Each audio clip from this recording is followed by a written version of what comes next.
ये एक home testing kit है जो आप 2 मिनट में ये टेस्ट कर सकते हैं और 15 मिनट में आपको इसके रिजल्ट्स।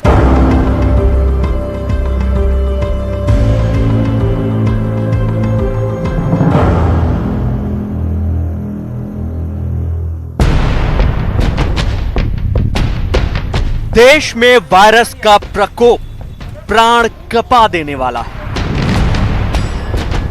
दूसरी लहर पहली लहर से बहुत ज्यादा जानलेवा साबित हो रही है।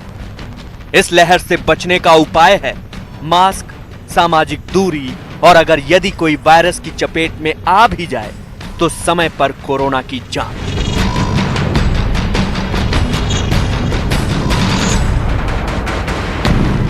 अपने देश की आबादी का सबसे बड़ा हिस्सा गांवों में रहता है। जब से देहात में वायरस की लहर चल रही है तब से टेस्टिंग के सिस्टम पर बोझ बढ़ गया है। गांवों में टेस्टिंग का सिस्टम बहुत कमजोर है, इसलिए शहरों की लैब में सैंपल देने के बाद भी लोगों को कई दिन कोरोना रिपोर्ट का इंतजार करना पड़ रहा है। लेकिन अब यह इंतजार सिर्फ 15 मिनट का होने वाला है। कोरोना की जांच के लिए अब लैब जाने की जरूरत नहीं है, घर बैठे ही कोरोना की जांच की जा सकती है। आईसीएमआर ने कोविसेल्फ नाम की एक एंटीजन टेस्टिंग किट को मंजूरी दे दी है जो अगले हफ्ते से दवा की दुकानों पर मिलनी शुरू हो जाएगी। इस किट को पुणे की एक कंपनी माई लैब डिस्कवरी सॉल्यूशंस ने बनाया है। कोरोना की जांच के काम आने वाली ये किट इस तरह के पैकेट में आएगी। माई लैब ने ये जो सेल्फ टेस्ट या होम बेस्ड टेस्ट जो लॉन्च किया है, इसका नाम है कोविसेल्फ और एक रैपिड एंटीजन टेस्ट है जिसे काफ़ी आसान तरीके से आप घर पे इस्तेमाल कर सकते हैं। जो नॉर्मल एंटीजन टेस्ट होती है वो लैब यूज़ के लिए होती है, ये होम यूज़ और सेल्फ यूज़ के लिए टेस्ट है जिसे कोई भी एक व्यक्ति अपने घर पे काफ़ी सरल तरीके से इसका इस्तेमाल कर सकता है। इस किट के बाजार में आने के बाद कोरोना की जांच करना बहुत आसान हो जाएगा। कंपनी का दावा है कि किट का रिजल्ट बिल्कुल सही होता है। अगले हफ्ते से कोविसेल्फ नाम की ये एंटीजन किट बाजार में मिलने लगेगी। जिन लोगों को कोरोना के लक्षण हैं, उनको इस किट से टेस्ट की सलाह दी गई है। अब आपको दिखाते हैं कि इस किट से टेस्ट कैसे करना है।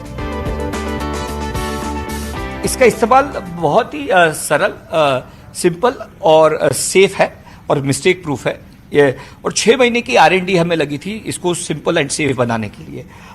इस किट के कंटेंट्स को पहले हमने इस डेस्क टेबल पर रखा है। सबसे पहले है ये हमारा मैनुअल, टेस्टिंग मैनुअल, जिसके बारे में विस्तार में जानकारी चित्रीकरण के साथ दी गई है ताकि एक साधारण व्यक्ति इसे आसानी से इसका उपयोग कर सके, इस्तेमाल कर सके। एक बार आपने मैनुअल पढ़ लिया तो उसके बाद माई लैब कोविसेल्फ ऐप, ये आपको ऐप स्टोर या गूगल प्ले से आप डाउनलोड कर सकते हैं, उसकी जानकारी दी गई है। वो डाउनलोड करने के बाद आप टेस्ट करने के लिए तैयार हैं। अच्छा, ये यूजर मैनुअल है, इसके हिसाब से ये पढ़ने के बाद आप आसानी से टेस्ट कर सकते हैं। बिल्कुल। और ऐप के बारे में बताऊं तो ये माई लैब कोविसेल्फ ऐप आप डाउनलोड कर सकते हैं। अब आप टेस्ट के लिए तैयार है। सोप और वाटर आप आपके धोकर ये टेस्ट आपने करना चाहिए और सैनिटाइज सरफेस पे आपने किट को रखना है। मैनुअल पढ़ने के बाद सबसे पहले ये बफर ट्यूब है जिसे आपको यूज करना है और इसको 3 बार आपको टैप करना है, 3-4 बार, और इसे अनकैप करना है। इसकी कैप को आपको निकालना है। उसके बाद ये नेजल स्वॉब है, आपको जो स्वॉब सैंपल के लिए लेना है वो है, और इसे आपको निचले हिस्से से आपको इसे ब्रेक करना है और अभी आप टेस्ट के लिए तैयार हो। आपको जिस भी व्यक्ति का टेस्ट करना है उसके नोज में, नाक में आपको ये मात्र 3 से 4 सेंटीमीटर अंडर आपको ये डालना है, उससे ज़्यादा नहीं। और 5 बार आपको ये रोल करना है दोनों नॉस्ट्रिल्स में, नाक के दोनों हिस्से में। और उसके बाद आपको ये जो है इस बफर ट्यूब में डालना है और बाद में डालने के बाद ये बफर ट्यूब को दबा के इसको आपको 10 बार इसे हिलाना है। उसके बाद ये ब्रेकेज पॉइंट है, इस ट्यूब में रहते ही इस ब्रेकेज पॉइंट को आपको तोड़ना है ताकि ये स्वॉब अंदर रहे और कंटैमिनेशन का कोई खतरा ना रहे।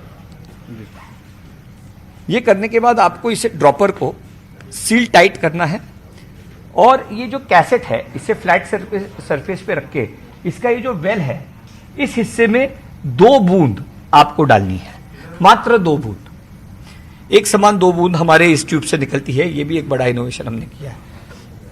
2 बूंद डालने के बाद आपको QR कोड आपके ऐप में स्कैन करना है और आपकी ऐप की प्रक्रिया शुरू हो जाती है।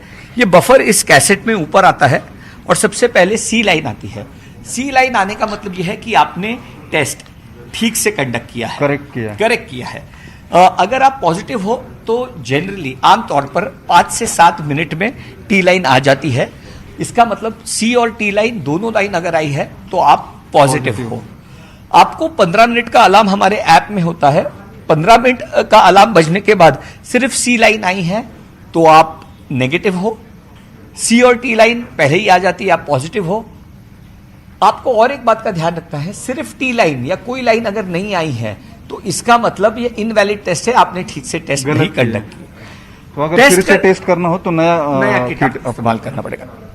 टेस्ट किट का रिजल्ट आने के बाद आपको फिर से रिजल्ट को ऐप में इसका पिक्चर लेना है, भेजना है, ताकि आपको आपके ऐप पर ही आपका रिपोर्ट मिल जाएगा। कोरोना जांच की प्रक्रिया ऐप पर अपलोड करने के बाद डेटा सीधे ICMR की वेबसाइट पर पहुंच जाएगा। इस किट के जरिए जो भी रिजल्ट मिलेगा उसके मुताबिक ICMR से अपनी रिपोर्ट मोबाइल पर ही उपलब्ध हो जाएगी। कोविसेल्फ की रिपोर्ट पॉजिटिव आने पर मरीज को पॉजिटिव माना जाएगा, यानी मरीज की आगे किसी तरह की जांच नहीं की जाएगी। ICMR द्वारा मरीज की गोपनीयता बरकरार रखी जाएगी, लेकिन अगर लक्षण वाले मरीजों की रिपोर्ट निगेटिव आती है तो उनको RT-PCR टेस्ट कराना होगा। इस किट से जांच करने पर नेगेटिव रिजल्ट आया तो लक्षण वाले लोगों को भी खुद को क्वारंटीन करना होगा। टेस्ट के बाद इस किट को कैसे नष्ट करना है ये भी देख लीजिए। हमने ये बायो हजार्ड बैग दी है इसका सेफ डिस्पोजल करने के लिए। इस बायो हजार्ड बैग में आपको ये कंटेंट्स जो है जो आपने टेस्ट में यूज इस्तेमाल की हुई चीजें इसमें रखनी है, आपको डिस्पोज ऑफ करनी है। सील करके आप डिस्पोज करोगे तो कंटेमिनेशन का खतरा भी नहीं रहेगा।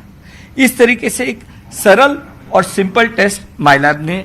अच्छा, इसमें सबसे अहम चीज ये है, इसकी कीमत कितनी होगी और ये कहां पर मिलेगा, मार्केट में कहां पर अवेलेबल होगा, कितनी जगहों पर कितने इजीली अवेलेबल रहेगा? तो ये टेस्ट जो है इसकी कीमत हमने 250 रुपया इंक्लूसिव ऑफ GST रखा है ताकि ये एक सर्वसाधारण आदमी के लिए अफोर्डेबल रह सके।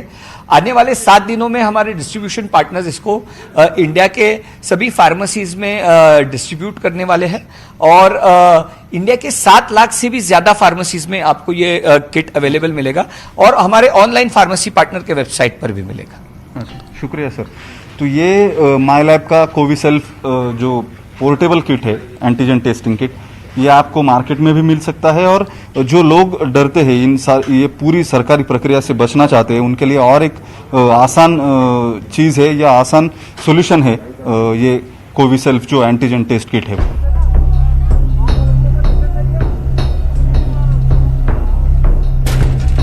कोरोना वायरस की दूसरी लहर बहुत प्रचंड रूप लेकर आई है। पहली लहर के मुकाबले ये ज्यादा घातक, ज्यादा संक्रामक और तेज रफ्तार से फैल रही है। कोरोना वायरस के संक्रमण की दर 22 राज्यों में 15% से ज्यादा है, यानी कि 100 टेस्ट में से 15 टेस्ट के रिजल्ट पॉजिटिव आ रहे हैं। कोरोना वायरस के फैलने की तेज रफ्तार के बारे में नई जानकारी जारी की गई है। भारत सरकार के प्रिंसिपल साइंटिफिक एडवाइजर ने कहा है कि कोरोना वायरस 10 मीटर तक हवा में जा सकता है। संक्रमण से बचने के लिए भी नई सलाह दी गई है।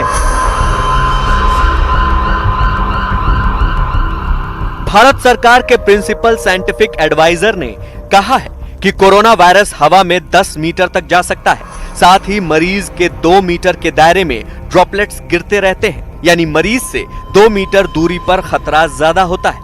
साइंटिफिक एडवाइजर ने यह भी बताया कि मरीज के कमरे से जाने के 2 से 3 घंटे बाद तक भी वायरस कमरे में मौजूद रहता है। इसीलिए मरीज के कमरे की खिड़कियां खुली रखने की हिदायत दी जाती है।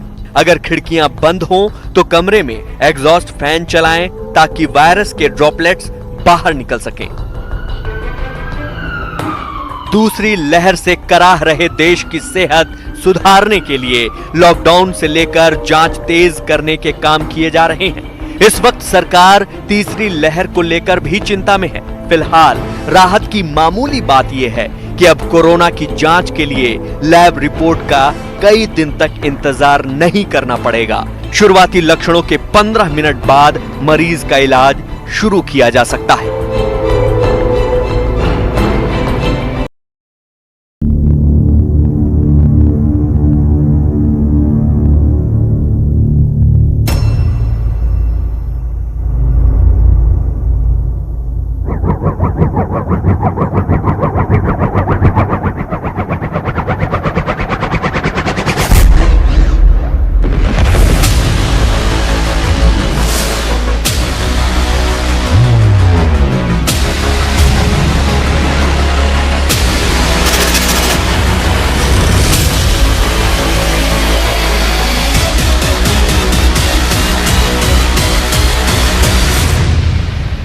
सेकंड वेव के बीच वायरस म्यूटेशन की वजह से अब युवाओं और बच्चों के लिए भी ज्यादा चिंता जताई जा रही है। अभी तक हमारी जो रणनीति रही है, आपने जिस तरह फील्ड में काम किया है, उसने इस चिंता को उतना गंभीर होने से रोकने में मदद तो की है, लेकिन हमें आगे के लिए और अधिक तैयार रहना ही होगा।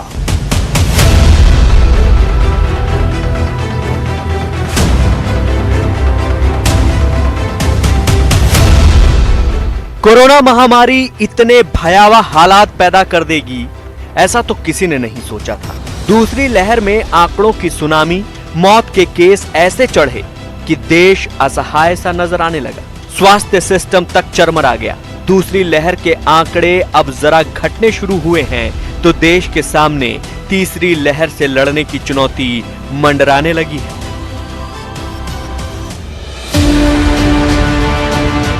प्रधानमंत्री मोदी ने आज जिलाधिकारियों के साथ बैठक में कहा कि दूसरी लहर से गांव को बचाने के लिए आपका अनुभव और नीतियां काम आने वाली हैं। रूप बदलते इस धूर्त वायरस से भविष्य में बचने के लिए भी देश को तैयार रहना होगा। सबसे पहला काम आप कर सकते हैं कि अपने जिले में युवाओं, बच्चों में संक्रमण और उसकी गंभीरता के आंकड़े व्यवस्थित करें। अलग से उस पर रेगुलर आप एनालिसिस कीजिए। आप स्वयं भी, मेरा सभी आप प्रमुख अधिकारियों से आग्रह है कि आप स्वयं भी उसका आकलन करें। इससे आगे के लिए तैयारी करने में मदद मिलेगी। तीसरी लहर का सबसे बड़ा खतरा बच्चों पर मंडरा रहा है, जिसका असर उत्तराखंड में देखने को मिला। उत्तराखंड में करीब 3000 बच्चों के कोरोना पॉजिटिव होने की खबर है। उत्तराखंड में बीते 45 दिन में 9 साल तक के करीब 3000 बच्चे कोरोना की चपेट में आ चुके हैं। डॉक्टरों के मुताबिक राज्य में बीते 10 दिन में बच्चों के पॉजिटिव होने की रफ्तार बढ़ गई है। अस्पतालों में जो बच्चे भर्ती हुए हैं, वो एक बच्चों में इसका जो कोविड-19 महामारी का दुष्प्रभाव है, जिसको हम मल्टी सिस्टेमिक इन्फ्लेमेटरी सिंड्रोम भी कहते हैं, उसका असर बहुत ज़्यादा बच्चों में नहीं देखा गया और साधारण सुरक्षात्मक तौर पर जो इलाज लक्षणों के आधार पर बच्चों को दिया जाता है, उससे बच्चों में सुधार आ रहा है। तीसरी लहर के बारे में डॉक्टरों का कहना है कि ये बच्चों के लिए घातक साबित होगी। संभावनाएं कही जा रही हैं, ऐसा नहीं कि वो आएगी ही और आएगी तो कितनी बड़ी आएगी। मुझे लगता है कि सेकेंड वेव को प्रेडिक्ट करने में कहीं ना कहीं गलती हो गई हम लोगों से ना। पहले और दूसरे वेव में जो परिवर्तन था बच्चों में, इसको सोच करके एंटीसिपेट किया जा रहा है कि थर्ड वेव में और ज़्यादा इफेक्ट हो सकते हैं। और जो वेरिएंट नया फैला है इस समय, जो किसी भी कंट्री या किसी के नाम से ले जान दो, B.16172 की बात हो रही है, तो डेफिनेटली बच्चों में ज़्यादा इफेक्ट कर रहा है। दूसरी लहर के चोट से देश अभी उभर नहीं पाया कि तीसरी लहर का खतरा देश पर मंडराने लगा है। ऐसे में सरकार के साथ साथ इस बड़े खतरे से निपटने की तैयारी में लोग सामाजिक स्तर पर भी जुट गए हैं।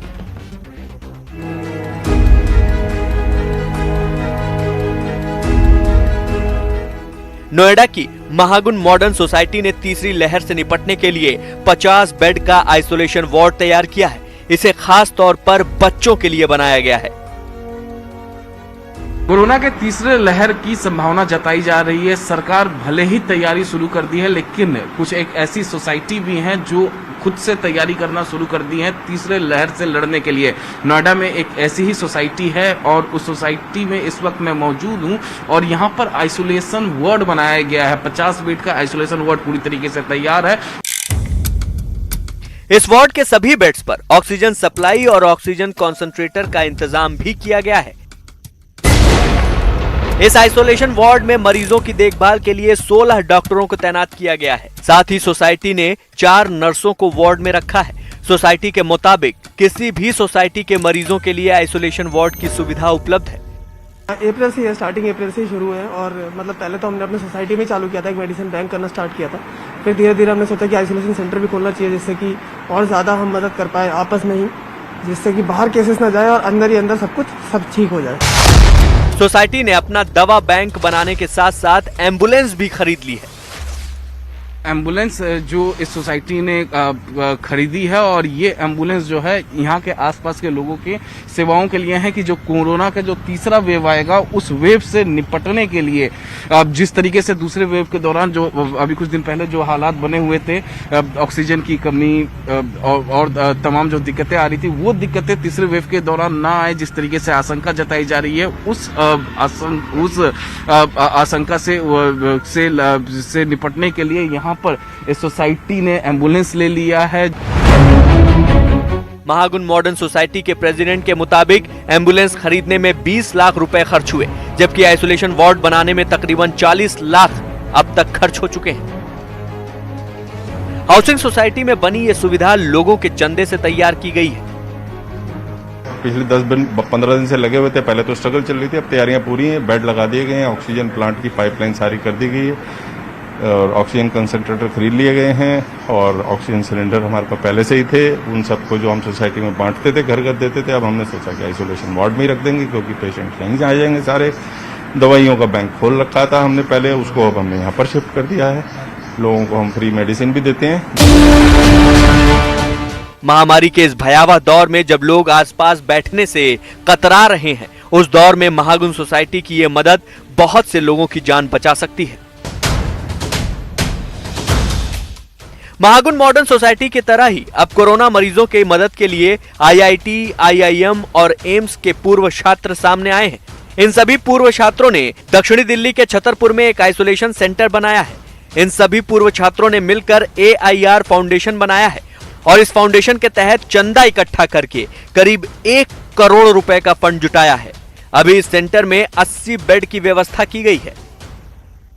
फाउंडेशन का मतलब है alumni of Indian institute for Covid relief. ये ट्रस्ट हिंदुस्तान के जितने बड़े एजुकेशनल इंस्टीट्यूट्स हैं जैसे कि IIT, एम्स, IIM, मैमसी, इस तरह के सभी इंस्टीट्यूट्स के एलुमनाई ने मिलकर इसे बनाया है। सेकेंड वेव से बहुत घातक तरीके से लोगों को बीमार हो रहे थे और हेल्थ इंफ्रास्ट्रक्चर हमारा बहुत ज़्यादा प्रेशर में आ गया था, तो हमने ये एयर फाउंडेशन बनाई जिसका प्राइम ऑब्जेक्टिव यही था कि कैसे लोगों की मदद की जाए। कोरोना के हालात को देखते हुए अब इस सेंटर में गंभीर मरीजों के इलाज की व्यवस्था भी की जा रही है। इसके अलावा इस सेंटर में कोरोना मरीजों की दवाएं, भोजन की व्यवस्था फाउंडेशन की तरफ से की गई है और इसके लिए कोई पैसा नहीं लिया जाता। डिस्ट्रिक्ट एडमिशन साउथ की मदद से हमने इस सेंटर को कारगर किया और यहाँ पर अब हम 80 SpO2 से ऊपर के सभी पेशेंट्स को सभी तरह की मेडिकल फैसिलिटीज़ उपलब्ध करा रहे हैं। उनको ऑक्सीजन भी दी जा रही है, दवाइयाँ भी दी जा रही हैं, हमारे पास डॉक्टर्स भी हैं, नर्सेज भी हैं और वहाँ पर खाना आदि सुविधा सभी दी जाती है और ये सभी सुविधाएं किसी को भी मुफ्त दी जाती हैं, किसी से भी किसी प्रकार के कोई पैसे नहीं लिए जाते। दूसरी लहर से लोगों के मन में कोरोना का डर और गहरा हो गया है और जब देश के सिर पर तीसरी लहर आने का खतरा मंडरा रहा है तो लोग खुद ही जान बचाने का साजो सामान जुटा रहे हैं ताकि अपनी जान के साथ साथ दूसरों की जान बचाकर भी जन सेवा की जा सके। दिल्ली के विकासपुर में DG3 सोसाइटी के लोगों ने भी खुद ही अपना मेडिकल स्टोर तैयार कर लिया है। ये तस्वीर आप देख रहे हैं कि किस तरीके से एक पूरा मेडिकल स्टोर यहाँ पर क्रिएट किया गया है, जिस सोसाइटी के लोगों के लिए बनाया गया है। यहाँ पर आप देख रहे हैं ऑक्सीजन सिलेंडर्स आपको नजर आ रहे हैं, कॉन्सेंट्रेटर्स नजर आ रहे हैं, जो सैनिटाइजेशन के लिए किट्स होती हैं, स्प्रेज होते हैं, वो दिख रहे हैं और सबसे अहम बात यहाँ पर दवाइयाँ आपको नजर आ रही हैं। ये तमाम दवाइयाँ वो हैं जो कोविड के लिए इस्तेमाल की जाती हैं, जो माइल्ड सिम्टम के तमाम लोग घर पे होते हैं, जो दवाइयाँ उन्हें सजेस्ट की जाती है, प्रिस्क्राइब की जाती हैं। एक तो जो सबसे बड़ी समस्या ऑक्सीजन की थी वो हमने दूर कर दिया। हमारे पास 6 से 7 बड़े ऑक्सीजन सिलेंडर हैं, 2 ऑक्सीजन कंसंट्रेटर है, ऑक्सीमीटर तो हमारे पास बहुत सारे हैं जो हम फ्री ऑफ कॉस्ट देते हैं। मेडिसिन जो इम्पोर्टेंट मेडिसिन है, फेविफ्लू हो, मिड्रोल हो, जो मार्केट में अवेलेबल नहीं होते हैं, इस तरह के भी मेडिसिन हम लोगों ने अपनी सोसाइटी के लिए लोगों के लिए रखा है। दूसरी लहर सिर्फ अकेली कहर बनकर जनता पर नहीं टूटी।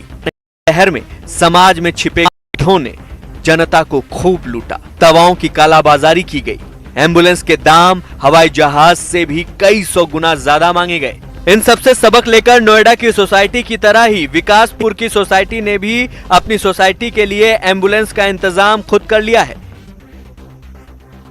तो अब एम्बुलेंस की तस्वीर आपको दिखाते हैं। ये देखिए आप, इसे एम्बुलेंस में तब्दील किया गया है। ऑक्सीजन सिलेंडर, ह्यूमिडिफायर, फ्लोमीटर, तमाम चीजों के साथ एक सिलेंडर को तैयार किया गया है जो इमरजेंसी सिचुएशन में काम आ सके। इसके साथ साथ अटेंडेंट के लिए पीपी सूट भी नजर आ रहा है, मास्क है, ग्लव्स हैं, शील्ड है, तमाम चीजों को यहाँ पर लगाया गया है और साथ ही स्ट्रेचर जो पेशेंट के लिए होते हैं जिनसे निकालकर तुरंत से उन्हें अस्पताल में ले जाया जा सके, ये इंतजाम भी सोसाइटी में किया गया है।